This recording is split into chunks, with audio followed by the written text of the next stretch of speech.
हुआ।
कैसे भरोसा करूं मैं किसी पर, तो कैसे भरोसा करूं मैं किसी पर। अपना ही सपना उजाड़ा जहां से, खुद बगिया लगाया चमन सींच कर। निज हाथों जलाया समा बन यहाँ से।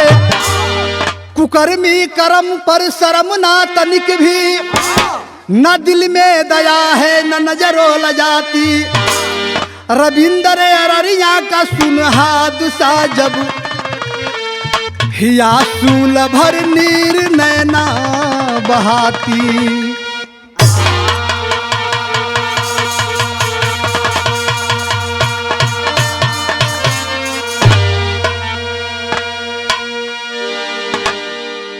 आए भैया, हम भोजपुरी बिरहा गायक नरेंद्र सिंह यादव साथियों की आवाज में बड़ी तत्काल का घटना रुआ सबके बीच में पेश बा।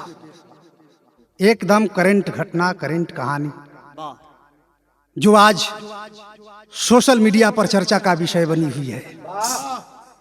जैसा कि बताया गया कि अररिया के छोटू और आरती का प्रेम प्रसंग एक तूफान की तरह लहर बनाई है। आज हमारे बिहार के अंदर कुछ ऐसे फरिश्ते हुए जो कि ऐसा कारनामा किए, ऐसा अपराध किए कि जिसे सुन करके हमारा बिहार तो क्या पूरा भारत का जनमानस शर्मसार है। कहना है कवि का, यहाँ एक लाइन तर्ज दिया का गीत के लाइन बा भैया।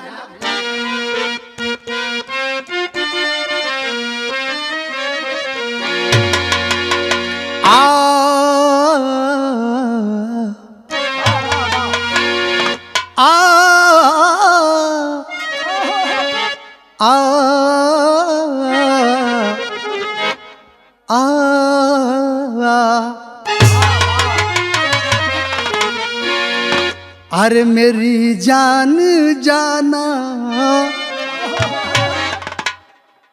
एक माशूक अपनी माशूका से संकेत करते हुए कहता है, अरे मेरी जान जाना,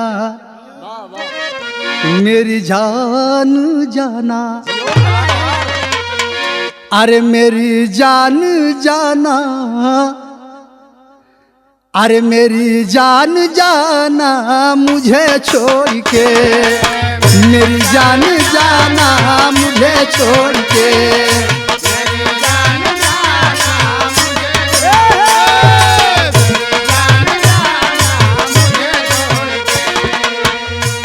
अरे मेरी जान जाना मुझे छोड़ के,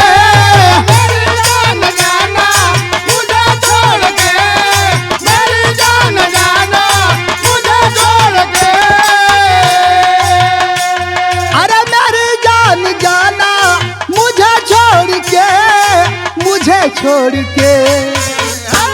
अरे मुहब्बत में मुझको मुंह मोड़ के, मुहब्बत में मुझको मुंह मोड़ के, मुहब्बत में मुझे से मुंह मोड़ के। मगर गाने का भाव दिया गया, कहना है कवि का, अरे दानों से कम ना पढ़े लिखे भाई जरा हिंदी साहित्य पर गौर करते चलेंगे। कवि की लेखनी कितना अनमोल संकेत करती है। कहे नाम बा कि अरे दानों से तब दानों से कमुना कली का है मानो, कली का है मानो,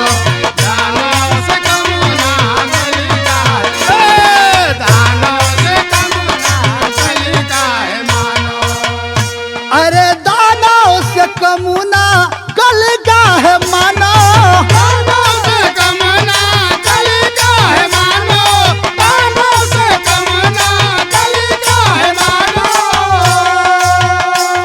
अरे दानों से कमुना कल का है मानो, कली का है मानो, करे काम ऐसा अरे करे काम ऐसा करे जैसा दानव, करे काम ऐसा करे जैसा दानव, करे काम ऐसा करे काम ऐसा करे जैसा। आए भैया, यहीं से कहानी की शुरुआत है। आखिर कहानी है कहाँ की, जरा ध्यान दे इस कहानी के अंदर। कहे नाम बा नज्म का लाइन दिहल गई। कहा दिहल गई भैया?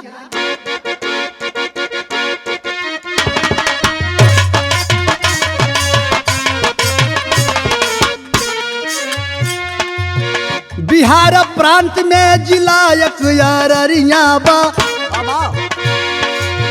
बिहार प्रांत में जिला एक अररिया बा, धीरेन्द्र यादव के खरसाई में बखरिया बा।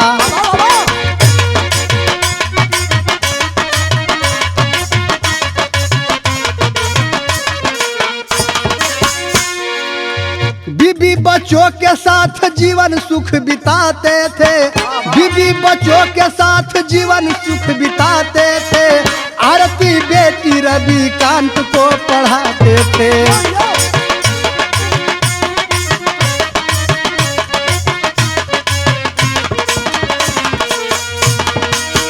उमेश यादव जिनका गांव था रहरिया जी, उमेश यादव जिनका गांव था रहरिया जी, छोटू बेटा जिनका 22 साल उमरिया जी।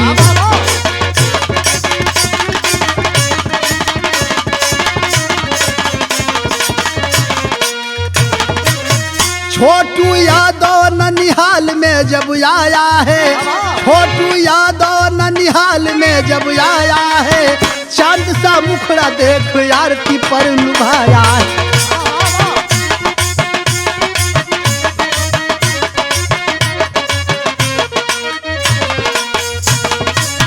एक दिन फोन किया छोटू या धीरतिया में, एक दिन फोन किया छोटू या धीरतिया में, रंग नंबर है माता बोली डांट के बतिया में।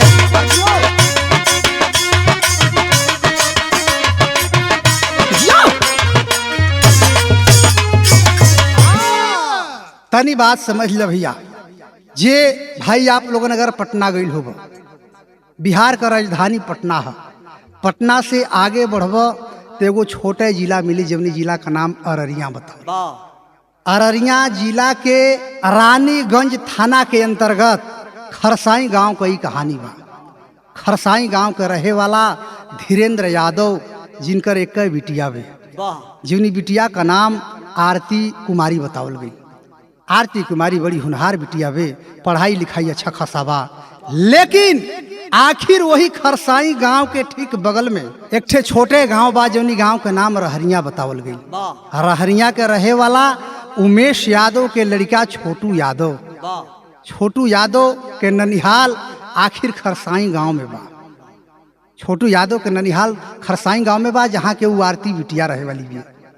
आखिर बाबू नित्य दिन वो छोटू अपने ननिहाल में आया जाया करता था।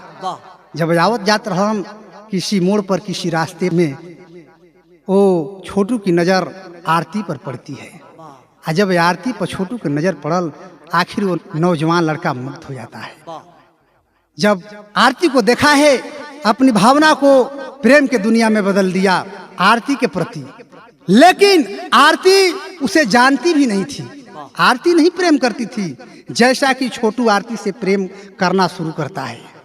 आखिर बाबू धीरे धीरे समय बीतल बा, लेकिन यही बीच में छोटू एक दिन आरती के घर पर फोन किया है। जब फोन कैले बा आरती के मोबाइल पर, तो आरती के घर में मतारी जोन में मोबाइल रिसीव करती है। जब माई रिसीव कैलीन, आखिर छोटू के आवाज पहचानत माई के देरी न लगा, डांट करके बोलती है कि आज के बाद मेरे घर पर मेरे मोबाइल पर फोन तुम मत करना। जब इतनी बतिया आखिर मतारी भूल ले बे, कुछ दिन और समय बीतल बा। जब कुछ दिन और समय बीतल बा, फिर 2-4-10 दिन के बाद छोटू दोबारा फोन वो आरती के मोबाइल पर करता है। आज इस समय आरती के मोबाइल पर करता है तो भगवान की लीला देखें, उस वक्त उस टाइम में आरती ही फोन रिसीव करती है। जब आरती फोन रिसीव कर लेवे, छोटू बातचीत के दौरान प्यार का इजहार करना शुरू करता है। जब प्यार का इजहार करना शुरू करता है बाबू, तो कहल जाला कि रस्सी जवनी जगह पर आया जाया करती है, उस जगह पर अपनी निशाना बना देती है। आखिर प्रेम के जाल में छोटू आरती को बझा ही लिया। आखिर दोनों की नैनचार हुई, प्रेम का शुरुआत हुआ। आज जब प्रेम का शुरुआत भइल बा, तब भइल क्या बाबू, यहाँ एक लाइन तर्ज बा। का गीत के लाइन में भैया?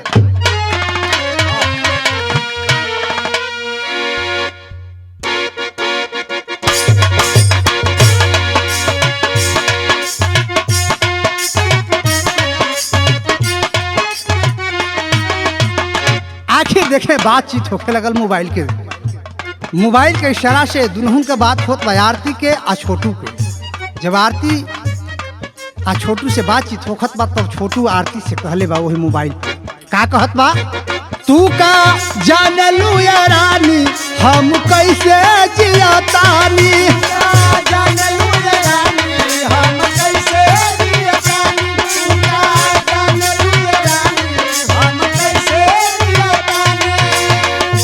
कितना कहीं परेशानी ए हमार दिल जानी, कहीं परेशानी ए हमार दिल जानी, कितना कहीं परेशानी ए हमार दिल जानी।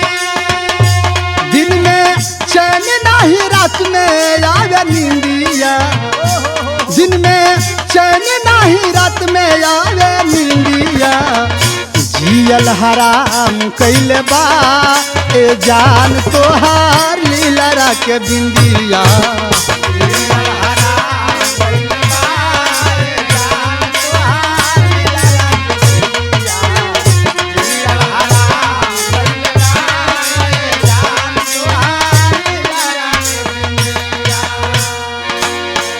आखिर छोटू मोबाइल पर इशारा देत हूँ, अरे पगली आरती, हम तो उससे सच्चा प्यार करेंगे, तुहार हमार सच्चा मोहब्बत बा। भले तू माना या ना माना, लेकिन हम तोहरे प्रति एक पल ना रह पाइला। बतिया उ जब आरती प्रेमिका सुन लेवे, मन में उद्गार आ गई, मन गुदगुदाए लागल। आ जब मन गुदगुदाए लागल तो वह से रिटर्न फोन फिर छोटू पकड़ती है। आ छोटू पकड़ के एगो बात कहली, का कहली, तोहरे नामे ई जवानी जानू देखले हम बानी, तोहरे नामे ई जवानी जानू देखले हम बानी, तोहरे नामे ई जवानी जानू देखले हम बानी। आरती बतावत में कि छोटू भले हम तोहरे ओरे ताकीला या ना ताकीला, लेकिन दिल में तोहर सूरत हमरा अंदर विराजमान बा। एके ध्यान दो, का कहले बे, तोहरे नामे ई जवानी जानू लिखले हम बानी, तोहरे नामे ई जवानी जानू लिखले हम बानी, तोहरे नामे ई जवानी जानू लिखले हम बानी। खाके क्रिया तोहार हम दिल से कहतानी, क्रिया तोहार हम दिल से कहतानी,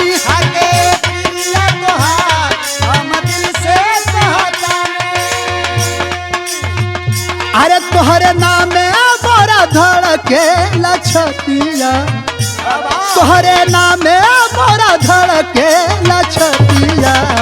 दिलवा में चैन ना होला ए जान जबले देखी ना सूरतिया दिलवा में चैन ना होला ए जान जबले देखी ना सूरतिया दिलवा में चैन ना होला ये जान जबले देखी ना सूरतिया। आखिर बाबू प्रेम संबंध बढ़े लगल। आज जब प्रेम संबंध बढ़े लगल तो इतना तक सोशल मीडिया से प्रमाण मिला कि छोटू के बगैर आरती नहीं रह पाती थी और आरती के बगैर छोटू नहीं रह पाता था। आखिर देखे धीरे धीरे रवैया चालू भइल, मोहब्बत के इजहार बढ़े लगल। कुछ दिन और समय बीतल। आज जब कुछ दिन और समय बीतल तो नतीजा निकलल का बाबू? कहल गई का कहल गई?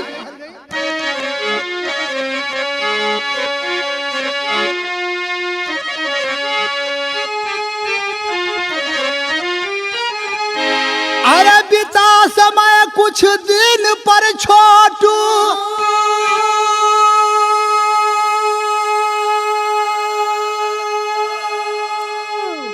ममहर किया पलान।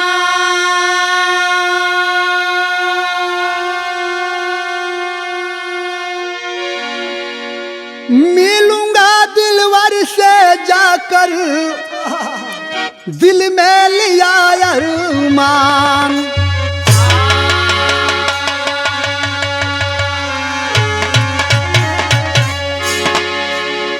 ए बाबू एक दिन अपने घरे छोटू सुतल बा, एकाएक प्रेमिका का याद सतावे लगा।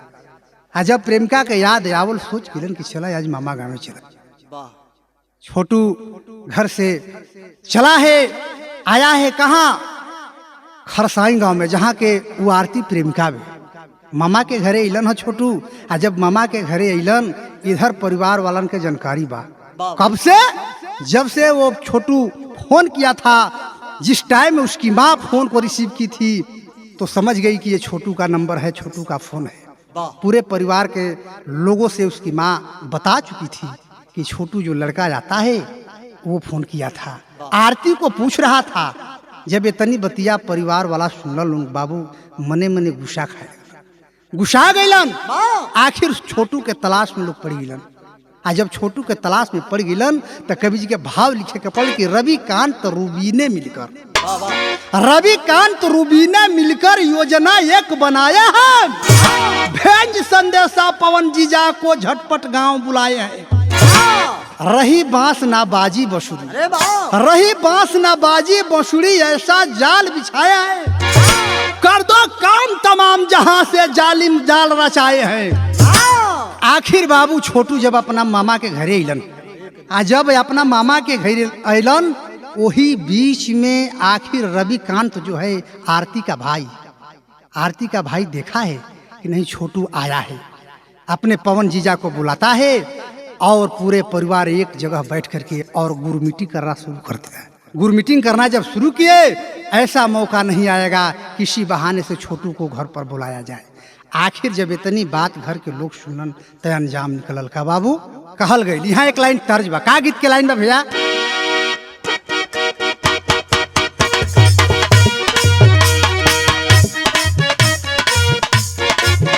वह गीत के लाइन बा, छत के ऊपर से तू दत बाड़ू गारी, छत के ऊपर देख बारी गारी, छत के ऊपर देख बारी गारी।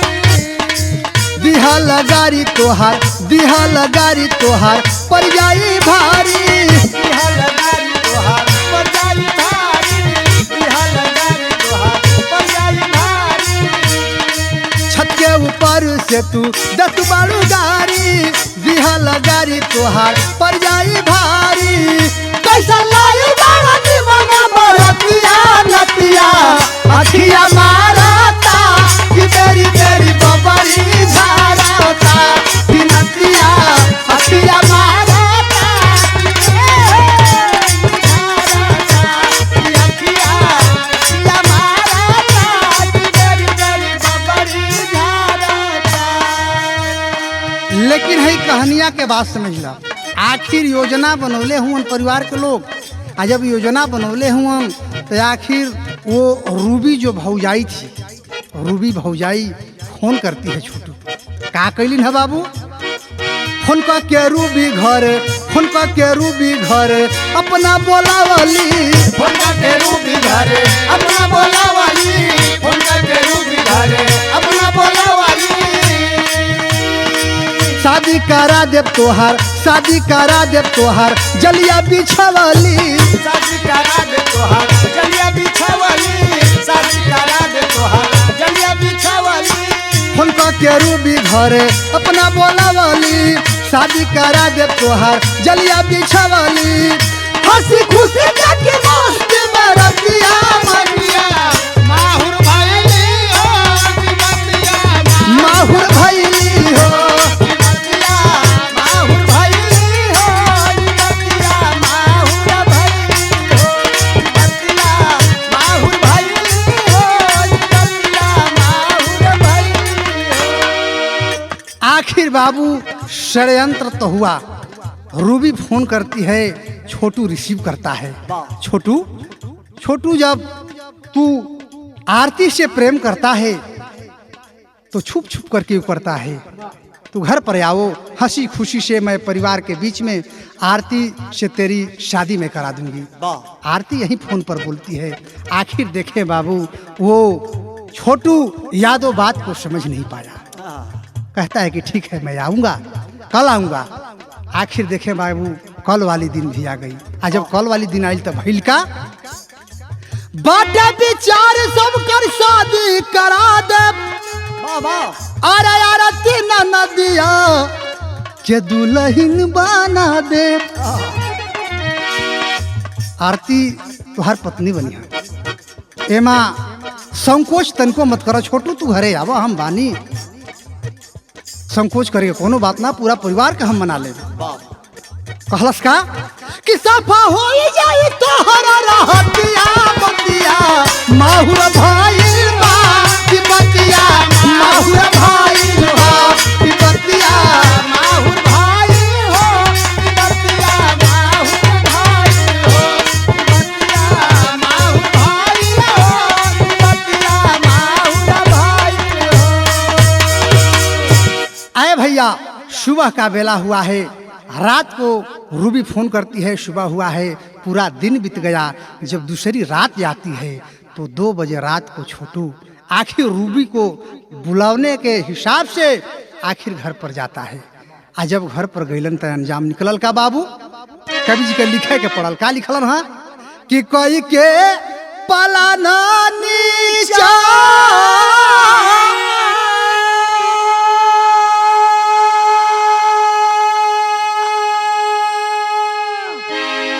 अरे पापी बेईमानवा हो,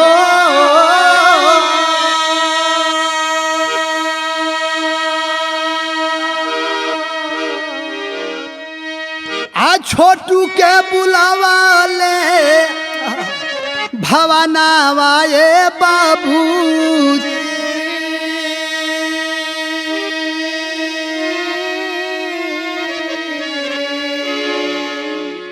अरे मीठी मीठी बतिया में मारी रूबी मतिया हो,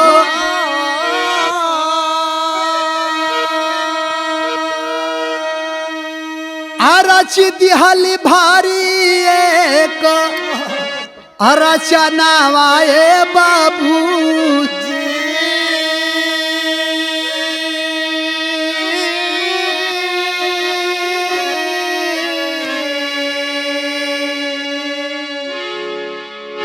ए बाबू, रात को 2 बज रहा था। छोटू ठीक आरती के तलाश में वो आरती के घर पर चला जाता है। पहले से ही षड्यंत्र था, पूरे परिवार के लोग जगे हुए थे, मौका की तलाश कर रहे थे कि कब छोटू आवे तो मैं उसे गिरफ्तार कर लूं। आखिर यही करामात चल रही थी, इसी बीच में छोटू जाता है। तब तक आपको आरती का जीजा पवन यादव की नजर छोटू पर पड़ती है। दौड़ करके जाता है और छोटू को पकड़ लिया। जब छोटू को पकड़ा है, छोटू गिड़गिड़ाने लगा कि अरे भैया हमें क्यों हमें पकड़ रहे हो, क्या बात है, बोलो। आखिर पवन इशारा देता है किसको? रविकांत को। रविकांत आओ, ऐसा मौका नहीं आएगा। रविकांत तो तलाश कर रहा था। रविकांत गया है और दोनों जीजा और आरती का भाई दोनों मिल करके और छोटू को पकड़ लिए। जब पकड़लन है तो अंजाम निकलल का बाबू कि मुसुकी चढ़ाई दिहल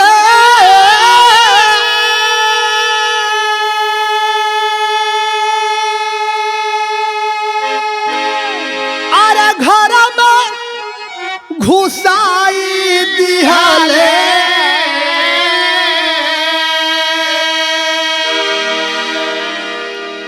अरे कुहू के लायाल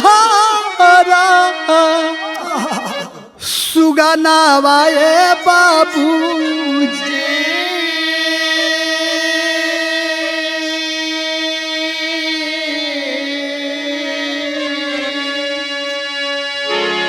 आय हाय हाय, बाहर छोटू बहेलियों की जाल में फंस जाता है। दोनों जीजा और साला दोनों मिल करके छोटू को पकड़ लिए।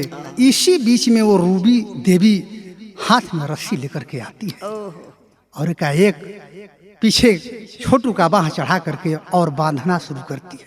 और रूबी जो आरती की भाभी थी बांध करके और एक घर में ले जा करके बंद कर दिए। घर में जब बंद किया ना, आखिर छोटू समझ गिलन कि अब यह हमारे बा की, अब हम करी का। आखिर देखें बाबू, वो पवन सिंह यादव जो जीजा था वो रविकांत का उठाया है डंडा और छोटू यादव को लगा मारने। बाहर से दरवाजा बंद कर दिया। आखिर वो रविकांत, उसका जीजा और रूबी तीनों मिल करके और उस छोटू को उसी घर में बंद करके मारना शुरू कर दिए। आज जब मारे शुरू कर दिए तो उस समय के बात कहा लिखल गई बाबू,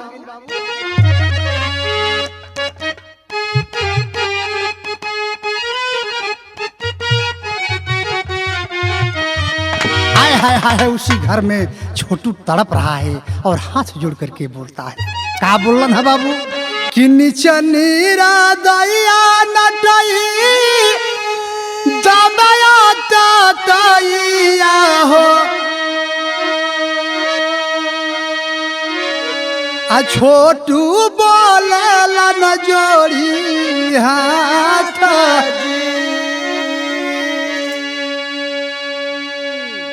हाथ जोड़त हुन मार खात हुन।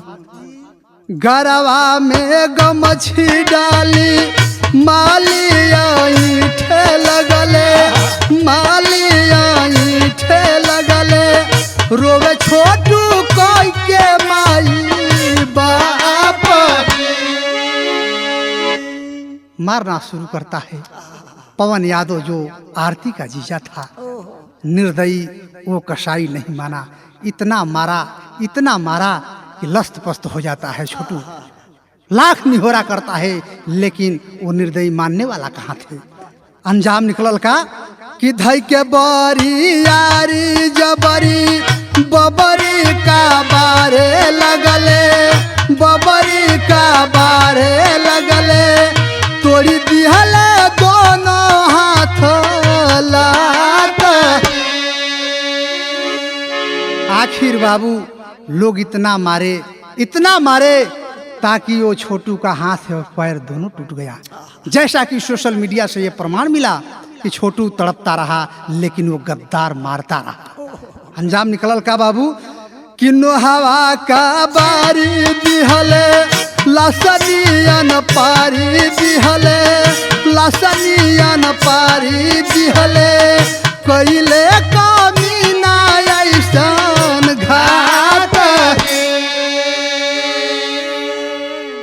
ए बाबू जैसा कि ये प्रमाण मिला पेपर पत्रिका से कि वो छोटू तड़पता रहा लेकिन छोटू का हाथ की अंगुलियों का जो है नाखून सब कबार लिए।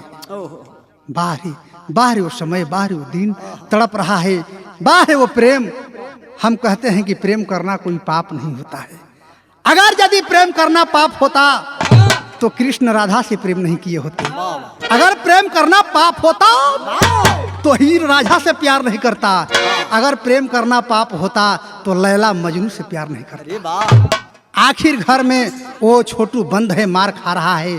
बाहर से वो आरती सारी करामात को देख रही है। जब देख रही है, कहा गया है बाबू कि जैसे नाग मुसीबत में पड़ जाता है, नाग जब मुसीबत में पड़ जाता है तो नागिन उफान में हो जाती है। उसी तरह से आरती वहां से चली है। घर पर कहाँ, छोटू का मामा का घर था। छोटू के मामा के घर जाती है, मामा से फरमान करती है, फरियाद करती है। का कैलिन है बाबू? यहाँ एक लाइन तर्ज बा, का गीत के लाइन बा भैया?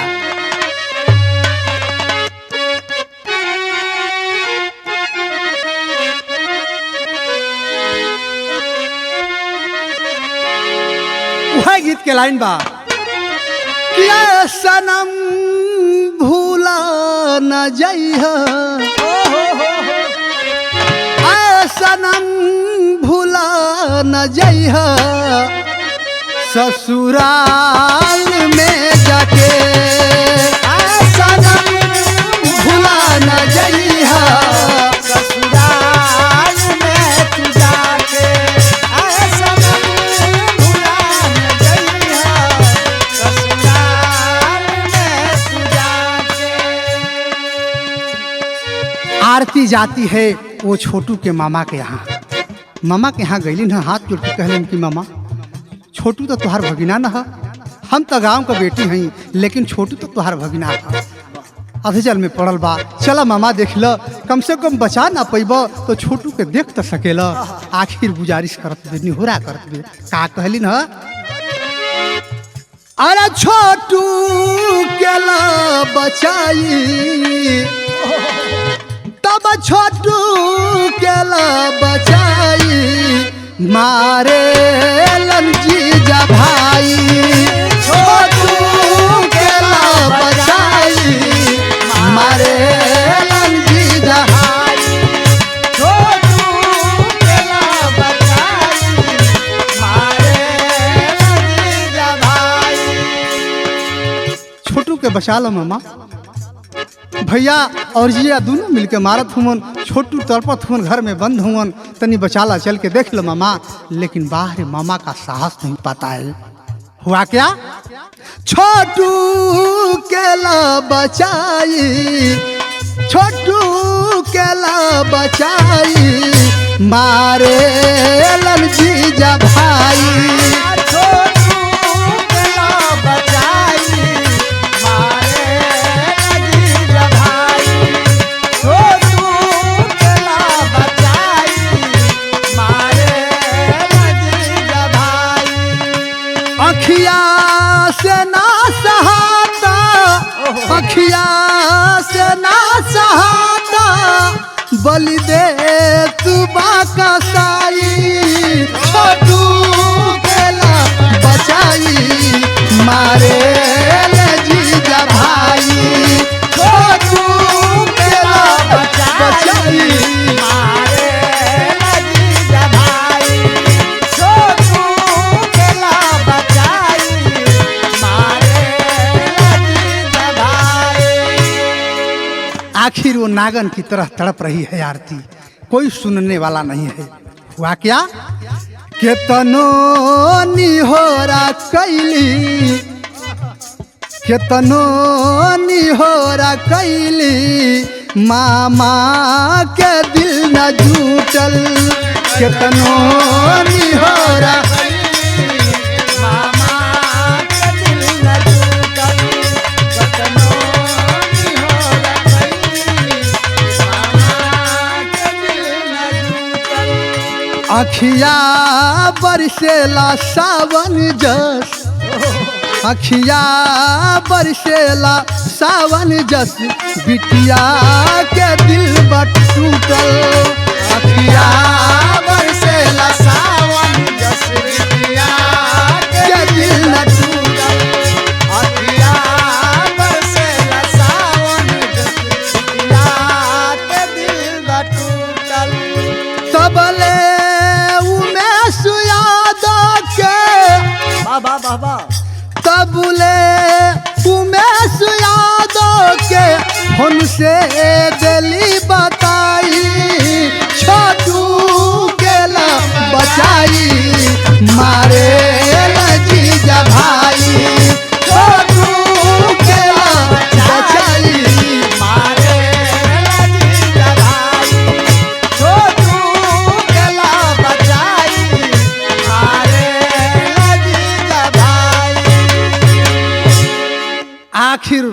लाख रोती रही, लाख तड़पती रही वो आरती, लेकिन गांव के एक इंसान बचाने के लिए नहीं आए।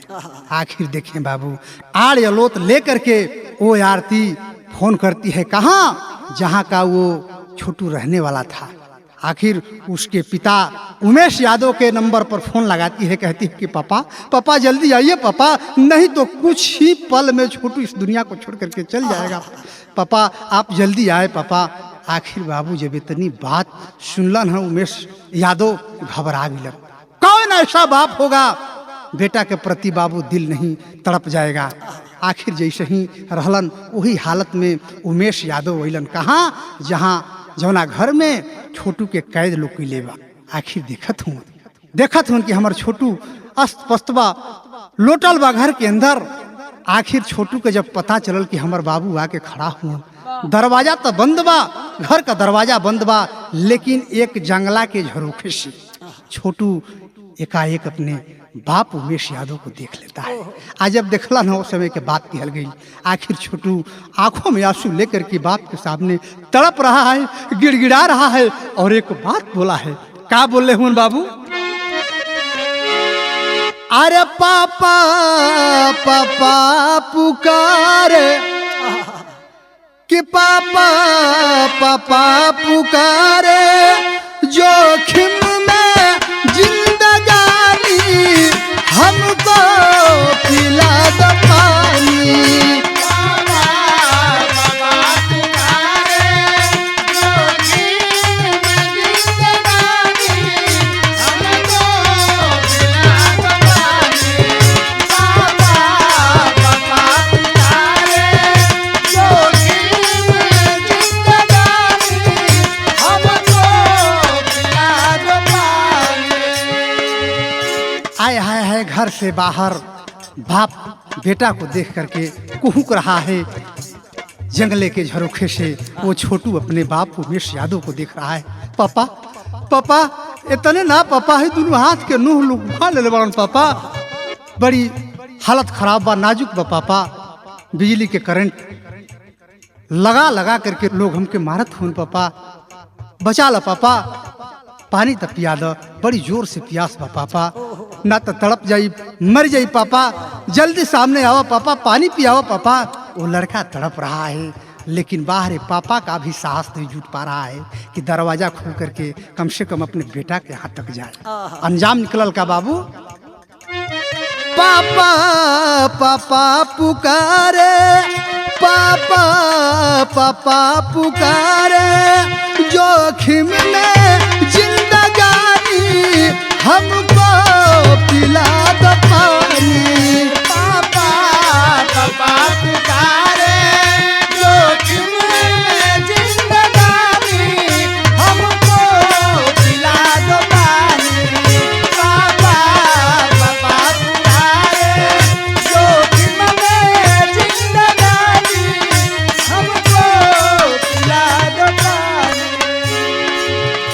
रोवत हुन छोटू, बताओ थन कि भैया हमके छोड़ द, पापा आयल हुन, हम अपने घरे जाई भैया, हमके घर से बहरी कर द भैया, हम पापा के साथे घरे चल जाई। रो रहा है, लेकिन वो निर्दयी मानने वाला कहाँ थे? करता है क्या? भला ही तू जानू ले लो, पर पानी पिला दो भैया।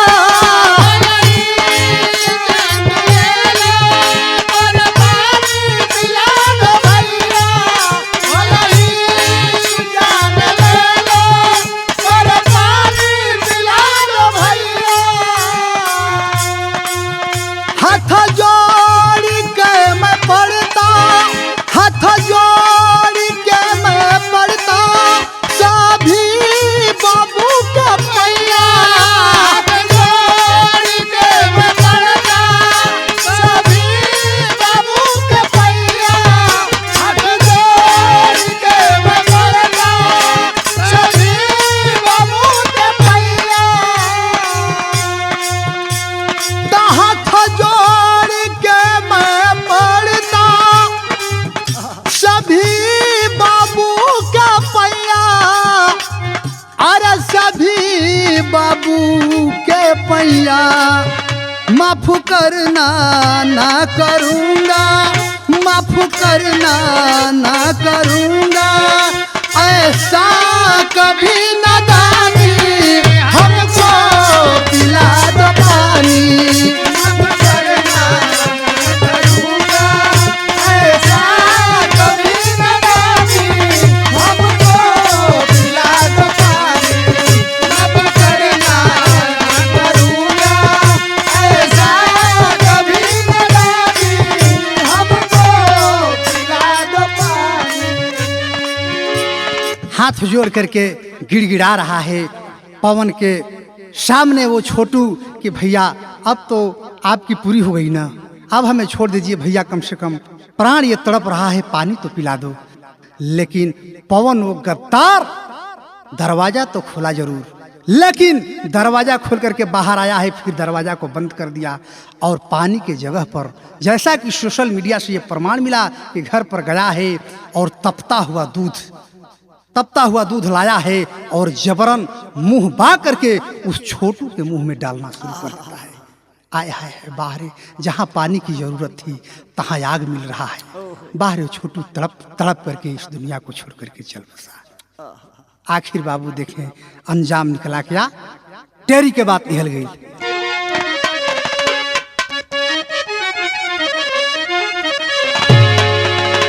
अरे राम निरदैया ना सुनेलन बतिया, निरदैया ना सुनेलन रूम, निरदैया ना सुनेलन बतिया, किया घातक मीना 6 जुलाई रतिया।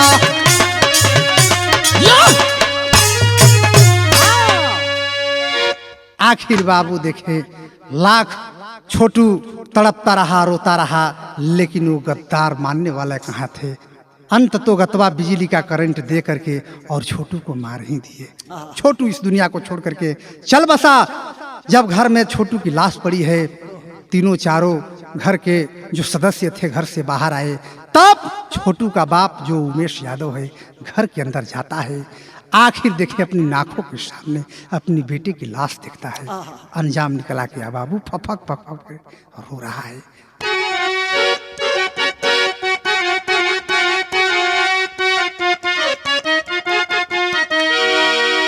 अरे सनुरा के बिना जैसे, तब सनुरा के बिना जैसे रोवे दुल्हनिया भैया।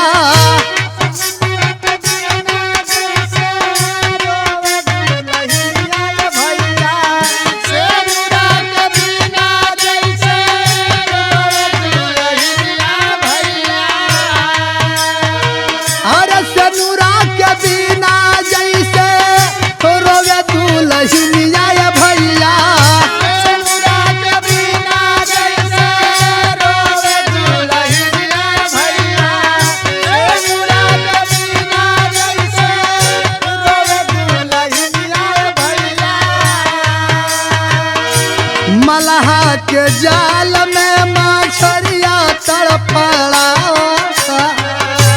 मलहा के जाल में मछरिया तड़पड़ा, मलहा के जाल में मछरिया तड़पड़ा। अरे कल के कोठरिया में, कल के कोठरिया में घेरली अन्हरिया बाबू। काल के कोठरिया में घेरली अन्हरिया बाबू, काल के कोठरिया में घेरली अन्हरिया बाबू।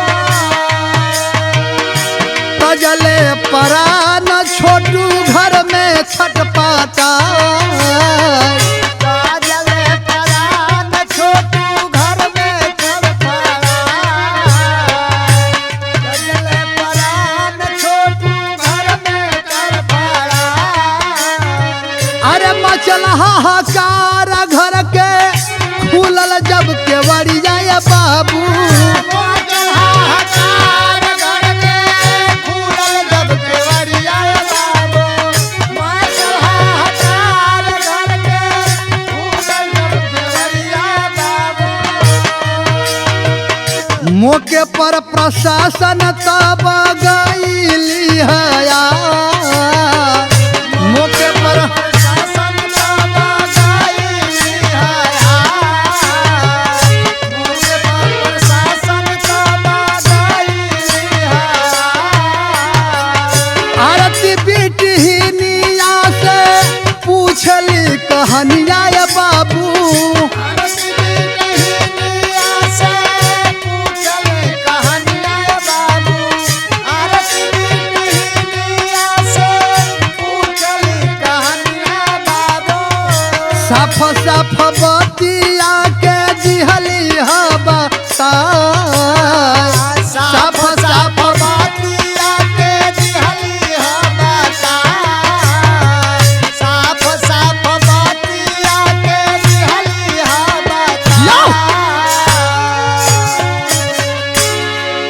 आखिर देखें उस घर में जब छोटू दम तोड़ता है बाबू, मारने वाले सभी लोग वहां से निकल गए। धीरे धीरे ये घटना आग की तरह फैली है। गांव के लोग मौके पर आए हैं। तब तक अरनिया जिला के रानीगंज थाना की पुलिस दल बल के साथ मौके पर घटनास्थल पर आती है। आखिर जब छोटू की लाश वो पुलिस देखती है, गुम रह जाती है। आरती को पुलिस बुलाई है। आरती से पूरी बयान लेने लगी। आरती साफ साफ हैना की तरह झलका दी कि छोटू को कोई और नहीं मारा है, बल्कि मेरे परिवार वाले ही ने मारा है। मेरे परिवार के लोग हैं और साहब 2 रिश्तेदार भी है, इसमें 2 रिश्तेदार भी शामिल है। वहीं लोग मिल करके मेरे छोटू को मार दिए हैं। देखें आखिर पुलिस आरती से बयान लेती है कि आरती पहले ये बताओ कि तू करना क्या चाहती हो, किस पर मुकदमा करना चाहती हो, क्या कहना चाहती हो। आरती आंखों में आंसू देख करके कहती है कि साहब सरकार, मैं कोई पाप नहीं की थी, मैं प्यार की थी, मैं कोई पाप नहीं की थी। छोटू से मैंने विवाह करने का फैसला ले चुकी थी, लेकिन ये मंजूर मेरे परिवार वालों को नहीं हुआ। आखिर इसका अंजाम हुआ कि छोटू को लोग मार दिए। आखिर जब मार दिए तो ये घटना आग की तरह सोशल मीडिया के माध्यम से पूरे देश में फैल गई। आज जब देश में फैल गई तो आखिर देखे मौके पर नेतागण आना शुरू कर दिए। आज जब नेतागण आवे शुरू कैलन उस समय के बात दिहल गई। आखिर के आइल बा अंतिम लाइन में बतावल गई। का बतावल गई भैया,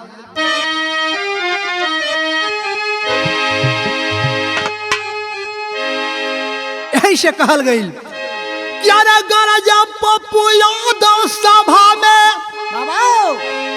तब गरज पप्पू यादव सभा में अरे उठा के छतिया तो मिली है तोह के इंसाफ हो धर्म के बिटिया।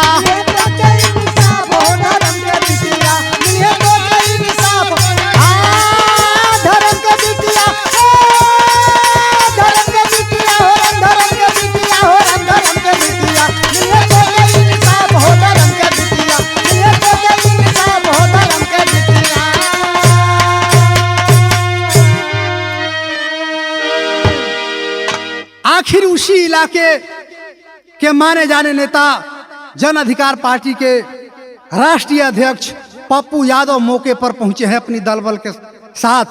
आरती को पास में बुलाया है। बेटी, मैं जानता हूं कि तू छोटू से कोई पाप नहीं की है, जैसा कि ये प्रमाण मिला सोशल मीडिया के माध्यम से, तो मैं समझ रही हूं कि तू कोई पाप नहीं की है। मैं तुझे न्याय दिला करके रहूंगा, चिंता मत करो, तू आज से मेरी बेटी हुई। आखिर देखे बाबू आगे अंजाम निकला क्या, क्या रे विधवा बन के आरती छोटू के, तब विधवा बन के आरती छोटू के चिता में आग लगाई।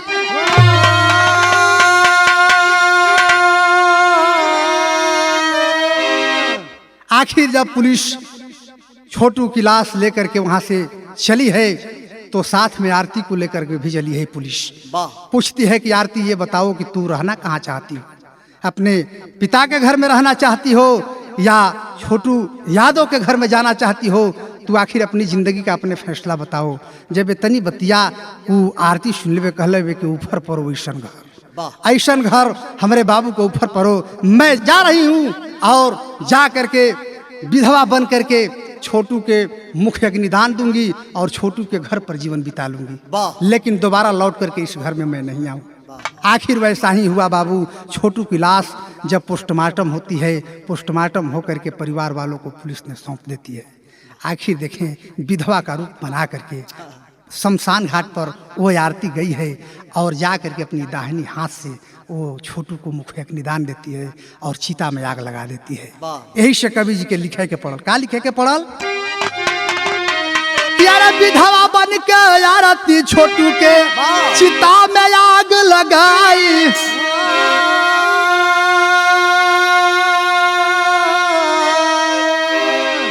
धन्य हो बेटी भारत के तू, धन्य हो बेटी भारत के तू, गरिमा ललू बचाई।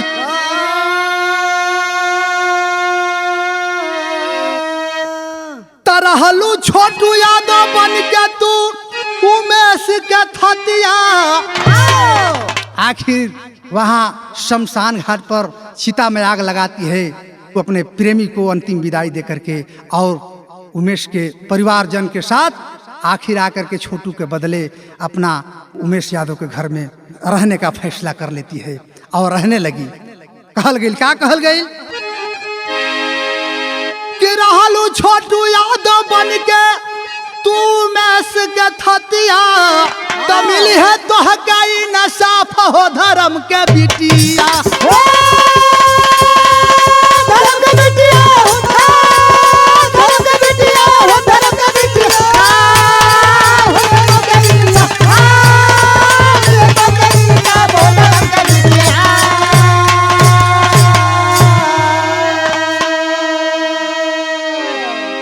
आखिर बाबू मुजरिम के रूप में मेन मुजरिम पवन यादव अरेस्ट होता है और उसका भाई आरती का भाई था वो अरेस्ट होता है और भाभी रूबी अरेस्ट होती है।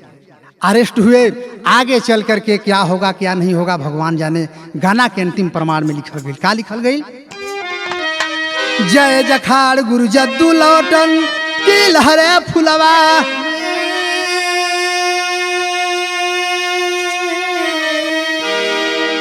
कथन करे कवि रविंद्र यादव शारद की बलिहारी।